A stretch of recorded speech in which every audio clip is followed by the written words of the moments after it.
श्री सद्गुरु महाराज की जय।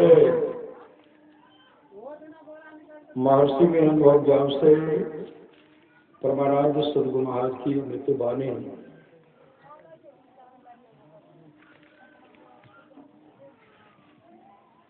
ध्यानाभ्यास करने से संस्कार बनता है।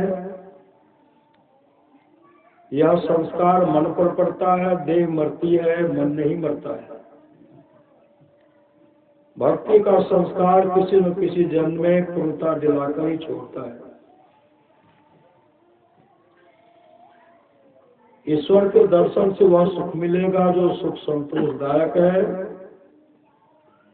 कोई तृष्णा बाकी नहीं रह जाती है, ऐसी तृप्ति होती है जिसमें सारी इच्छाएं नष्ट हो जाती है। इसलिए ईश्वर की भक्ति करो। श्री सद्गुरु महाराज की। काकभूषण जी क्या बन गए? श्री सद्गुरु पहले क्या थे? भगवान शिव के भक्त थे। काकभूषण जी पहले क्या थे? भगवान शिव के अनंत भक्त थे और शिव मंदिर में पूजा कर रहे थे। श्री सद्गुरु उसी समय उनको उनके गुरु आए और गुरु जब आए तो ये जो भक्त भगवान शिव का पूजा कर रहे थे, गुणगान कर रहे थे, गुरु को उठ करके प्रणाम नहीं किए। श्री सद्गुरु गुरु को उठ करके प्रणाम नहीं किए। भगवान शिव इस अपमान को सह नहीं सके। गुरु आए अभिमान ते उठ नहीं किन्न प्रणाम। एक बार हर मंदिर में जपत रहे शिव नाम। गुरु आए अभिमान ते उठ नहीं किन्न प्रणाम। गुरु आए लेकिन उनको प्रणाम नहीं किए। अब भगवान शिव सह नहीं सके। भगवान शिव उनको श्राप दे दिए कि गुरु आए अभिमान पे तो अजगर के नाई बैठा रहा, तो जा अजगर हो जा।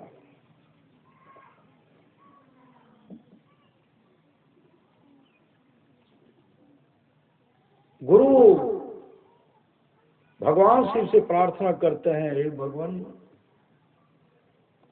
मेरे शिष्य को इस तरह का श्राप मत दीजिए। भगवान शिव कहते हैं तो श्राप मेरा भोगना ही पड़ेगा। श्री सद्गुरु महाराज बहुत दुख होगा, बहुत जन्म लेना पड़ेगा। गुरु के कहने पर जो कष्ट होना चाहिए, गुरु उनके कष्ट को निवृत्त कर दिए, गुरु छुटकारा दिला दिए। जन्म मरण में और जीवों को जो कष्ट होता है इसको नहीं होगा। श्री सद्गुरु महाराज। और वही ब्राह्मण का सिर धरते हैं,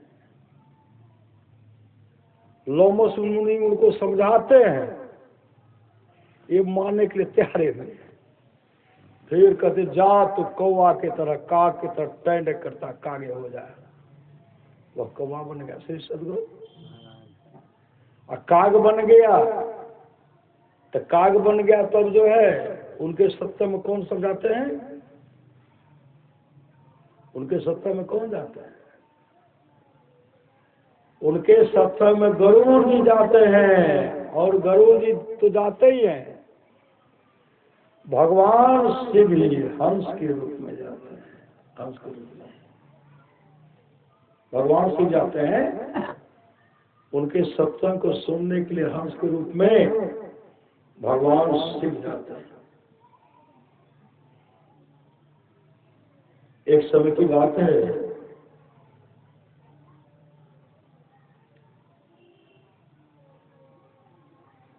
देवर्षि नारद मां पार्वती के पास कहते आप अकेले प्रभु कहाँ? प्रभु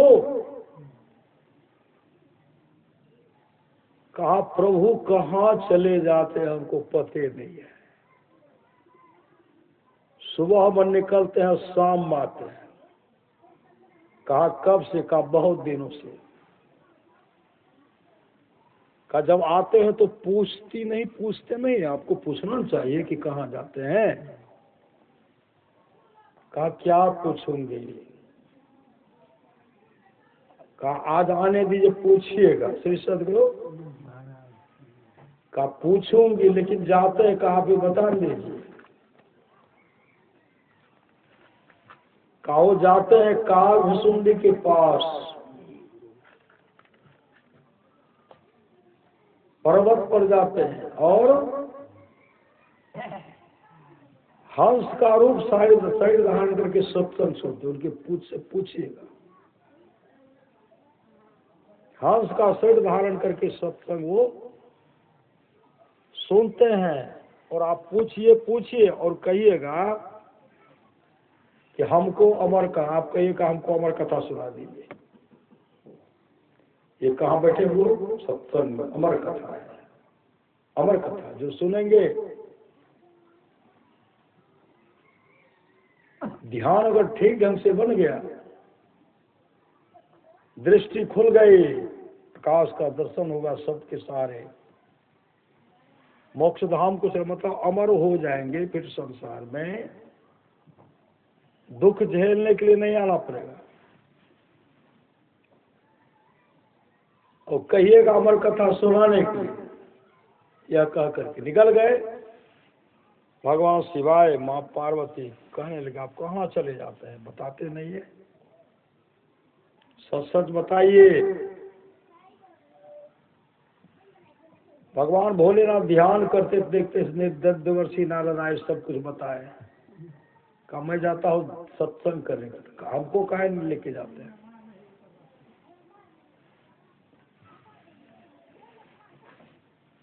महापुरुष की वाणी राम कथा के ते अधिकारी, जिनके सत्संगति अति प्यारी।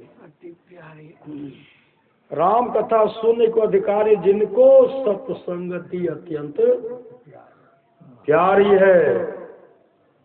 कहते करोड़ों काम को छोड़ करके, लाख काम को छोड़ करके सत्संग करना चाहिए, और करोड़ों काम को छोड़ करके अपने जीवन के बागडोर को संत सदगुरु के हवाले करना चाहिए।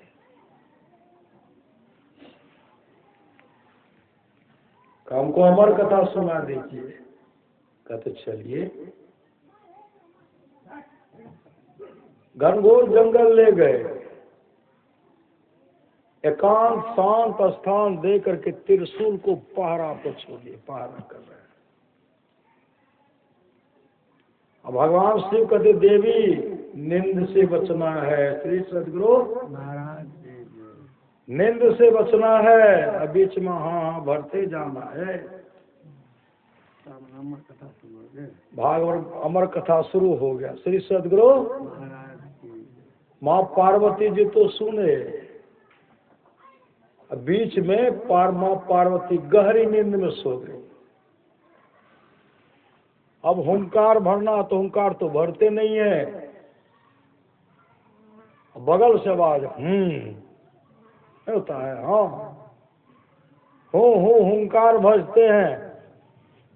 भरती भरती भरती भगवान के सिर्फ अमर कथा सुनाते सुनाते वो हाँ भरते भरते अमर हो गए। श्री सदगुरु जब कथा समाप्त हो गया तो भगवान शिव देखते हैं तो देवी पार्वती जी तो सोई हुई है। कहा देवी आप सोई हुए? कहाँ भगवान पहले सो गई थी, अमर कथा नहीं सुने, कहा पूरा नहीं सुन पाई। तब कौन हाँ भर रहा था? कहा मुझे पता नहीं। तब त्रिशूल को छोड़ दे, पकड़ के दिलाओ। तो त्रिशूल जैसे गए, एक घोंसला से एक सुग्गा उड़ता, सुग्गा सरा अंडा था, प्राण उड़ने वाला था, सरा अंडा वो सुने अमर हो गए। श्री सदगुरु सुग्गा उड़ता है, त्रिशूल उनके पीछे पीछे चलता है। कई लोग वो भ्रमण करते पीछे पीछे त्रिशूल जा रहा। अब कहीं उनको बचाने वाला कोई नहीं है। भगवान वेद व्यास की पत्नी जमाई हाफी मुंह खोल कर नहीं लेता, हाफी ले रहे जमाई, उसी में घुस गए, वही में घुसे। अब तो घुस गए, अंत में त्रिशूल परिक्रमा करके चले आए। जब आते हैं तो भगवान शिव कहते कौन था? कहा भगवान एक सुग्गा था।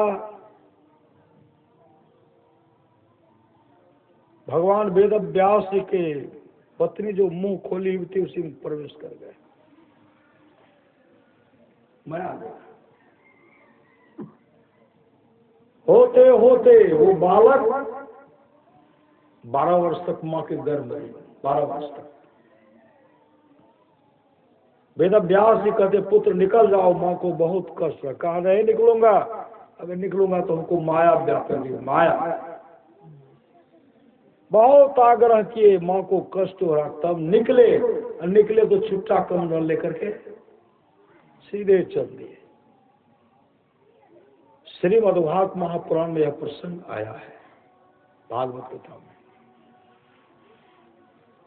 बेटा बेटा बेटा बेटा बेटा बेटा बेटा,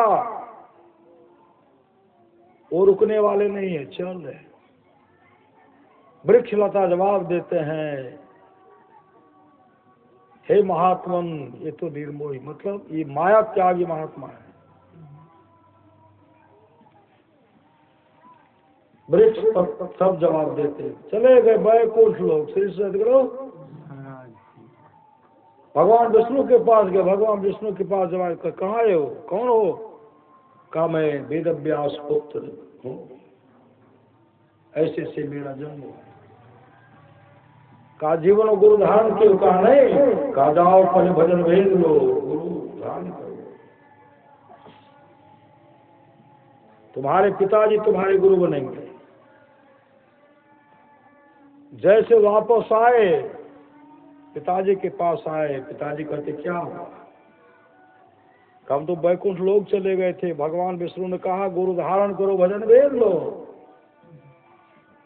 वेद व्यास ही चाहते तुमको भजन भेज देते, लेकिन उनके मन में शंका होता कि वो मेरे पिताजी है ना। इसलिए वेद व्यास जी को राजा जनक के पास भेजे। जनक राजा जनक के पास गए, भजन भेद लिए। भजन भेद लेने के बाद मुस्तैदी के साथ ध्यान भजन किए, बहुतों को सत्संग सुनाए, बहुतों का जीवन मंगलमय हो गया, परम कल्याण हो गया, बहुत का जीवन धन्य धन्य हो गया। राजा परीक्षित को सत्संग सुनाए 7 दिन। श्री सदगुरु महाराज श्रीमद्भागवत महापुराण में राजा परीक्षित को 7 दिन सत्संग सुनाए। राजा परीक्षित जो 7 दिन तक सत्संग का इतना महत्व है, जब उनको ऋषि पुत्र का शाप मिला था, तक्षक तुमको 7वें दिन दंश करेगा, इतने घबराए, अपने पुत्र को राज सिंहासन में बैठाते हैं। मेरी रक्षा कीजिए, मेरी रक्षा कीजिए। काफी घबराए, अपने पुत्र को राजगद्दी पर बैठाए, ऋषि मुनि के टोली में चले गए, मेरी रक्षा कीजिए।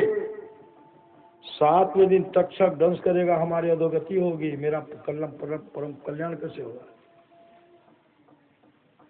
88,000 ऋषि मुनि की टोली में खड़े हैं, जब वहां बैठे हुए। जब सुखदेव मुनि पहुंचे तो सब खड़े हो गए, हाथ जोड़ लिए। सुखदेव मुनि पहुंचे, सब हाथ जोड़ लिए। सब महात्मा, सब ऋषि मुनि कहते हैं आपका उद्धार यही सुखदेव मुनि करेंगे, यही सुखदेव मुनि करेंगे। उनके चरण लिपट गए, उनके चरण लिपटे,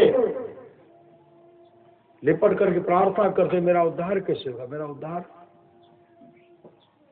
समय नहीं है, 7वें दिन का समय है, 7 दिन तक सब दंश करेंगे, हमारी अधोगति होगी, मेरा कल्याण कैसे होगा। उसी समय सुखदेव मुनि कहते राजन आपको तो 7 दिन का समय है, आपसे कम दिन में भी काम बना। कहा 2 घड़ी में काम बना है। कहा किनका 2 घड़ी में। आप लोग जानते हो राजा खरवान, उनका दोस्त था जमराज, वो जमराज से मिलने के लिए गया और जैसे पहुंच जमराज खूब सेवा सत्कार किए। जमराज कहते दोस्त कहाँ ना हुआ। राजा खरवान कहते दोस्त एक न एक दिन हमारी मृत्यु होगी, आप जाओगे नहीं तो आपका दूध जाएगा। हम आपसे पहले मिलने के लिए आए कि जब मेरा मृत्यु का समय हो तो बहुत पहले, कई वर्ष पहले को खबर कर दीजिएगा, तब हम ध्यान भजन करके अपने जीवन को सफल सार्थक करेंगे। इतना सुनने के बाद जमराज हंसने लगे। राजा खड़वान कहते दोस्त क्यों हंस रहे हो। कहा इसलिए हंस रहा हूं, आप कहते हो कई वर्ष पहले हमको खबर कर दीजिएगा तब हम मोक्ष को प्राप्त करेंगे। अरे आपकी आयु मात्र 2 घड़ी शेष है, 2 घड़ी में आप जो करना चाहते कर लीजिए। राजा खड़वान घबराए नहीं, 2 घड़ी तक जमराज के साथ बैठ करके सत्संग किए। 2 घड़ी तक।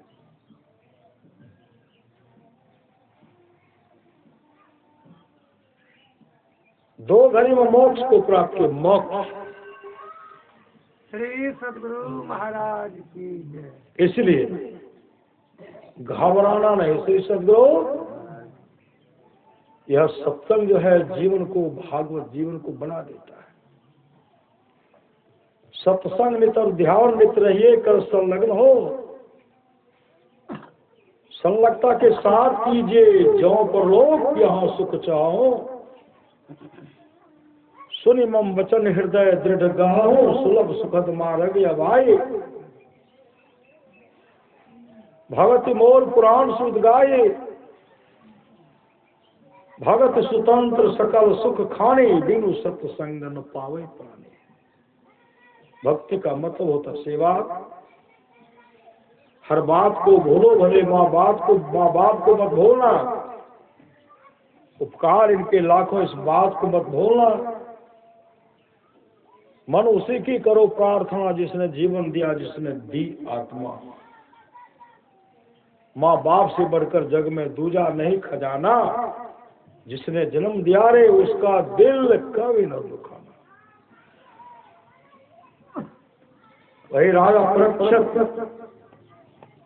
सुखदेव मुनि कहते हैं राजा खड़वान 2 घड़ी में मोक्ष को प्राप्त किए, आपको तो 7 दिन का समय है। आप सत्संग कीजिए। घेरा बनाया, घेरे के अंदर में अब सत्संग प्रारंभ होने वाला है। श्री सद्गुरु, सत्संग होने वाला है, प्रारंभ होने वाला है। हाँ, 2 घड़ी में राजा खड़वान 2 घड़ी मोक्ष को प्राप्त किए। हाँ, राजा परीक्षित के लिए कहते 7 दिन तक सत्संग करना पड़ा। 7 दिन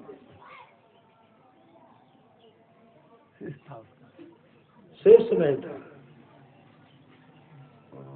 राजा अलग थे, सुखदेव मुनि अलग थे, बाद में गुरु बने। 2 घड़ी में राजा खड़वान मोक्ष को प्राप्त। जमराज के पास बैठकर सत्संग किए तो 2 घड़ी मोक्ष को प्राप्त किए। जैसे यहाँ घेरा बनाया, घेरे के अंदर जो सत्संग प्रारंभ होगा, भगवान इंद्र देवताओं के साथ आ गए। क्या लेकर के? अमृत कलश, अमृत का घड़ा लेकर के आ गए। सुखदेव मुनि से कहते महाराज ये अमृत का घड़ा है, ये अमृत है, राजा परीक्षित को अमृत पिला करके अमर कर दीजिए, उसके बदले में हमको सत्य सुना दीजिए, हम देवताओं को सत्य सुना दीजिए। यह सुनकर सुखदेव मुनि को बड़ा कष्ट हुआ। देवता भी बहुत लालची होते हैं, देवता बहुत लालची होते हैं। जो सत्संग बहुत दुर्लभ है, सत्संग के सामने सब लोग सुख, वैकुंठ लोग सुख तुच्छ है, तुच्छ है, फीका फीका। सत्संग से बढ़कर के कुछ है, कहा नहीं जा सकता। ये प्रलोभन देते हैं, इनको अमर कर दीजिए, अमृत पिला करके हमको सत्संग सुना दीजिए। इतना सुन करके भगवान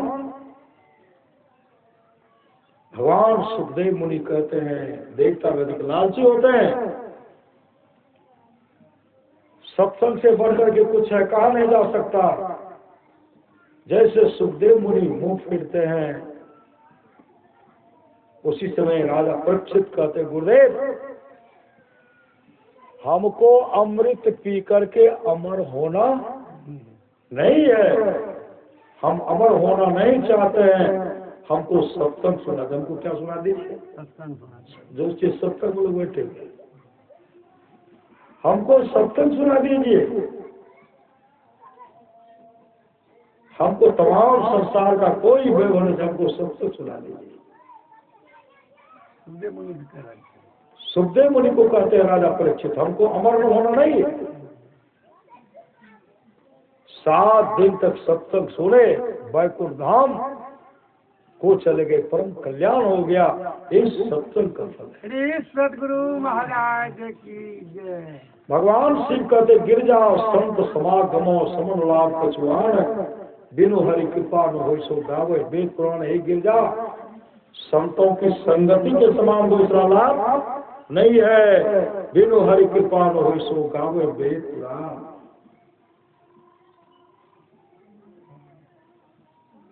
भगवान महर्षि रमन के सत्संग में गाय सत्संग सुन करके वैकुंठ लोक को चले गए। राजा पृथु जब भगवान का तपस्या करने लगे, भगवान प्रसन्न हो गए। कहते, राजन मांगे, आप क्या मांगते हैं? राजा पृथु कहते, भगवान अगर आप हम पर प्रसन्न हैं, अगर आप हमको देना चाहते हैं, हमको राजपाट पूछना चाहिए, हमको सत्संग सुनने के लिए 10,000 कान दे दीजिए। 10,000 कान।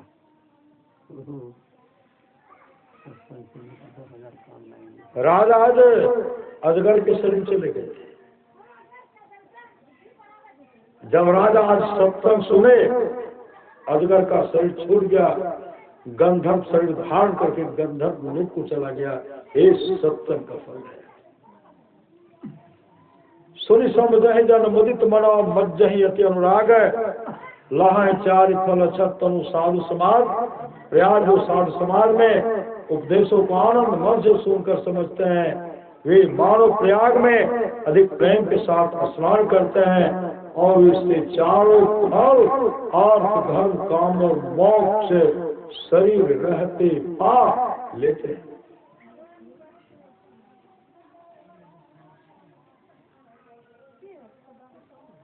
धन घरे सोई जब सत्संगा, धन जन्म निज भगत भंगा।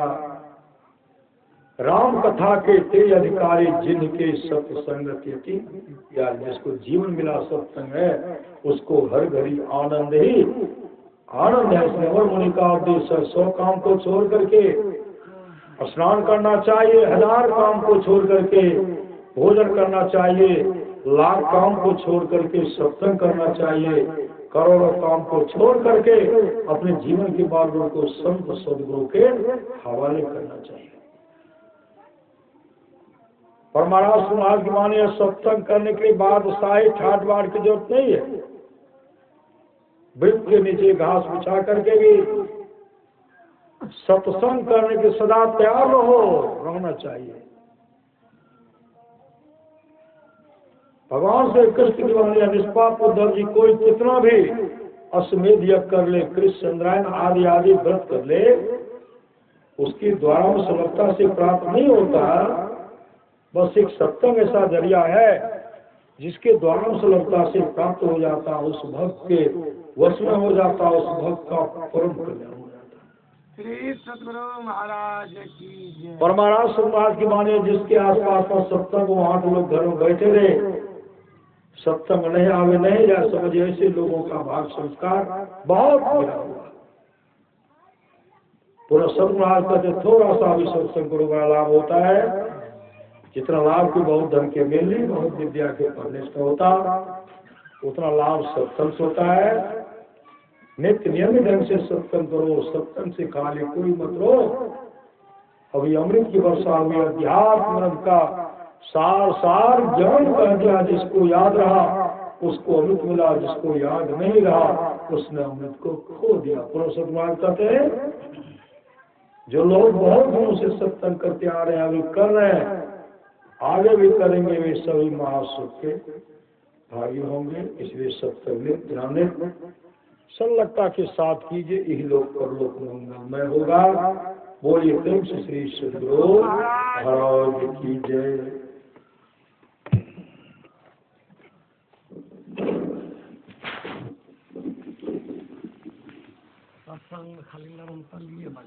श्री सद्गुरु श्री सतगुरु महाराज की जय। श्री सतगुरु महाराज की जय। श्री सतगुरु महाराज की जय। श्री सतगुरु महाराज की जय। श्री सतगुरु महाराज की जय। श्री सद्गुरु महाराज की जय।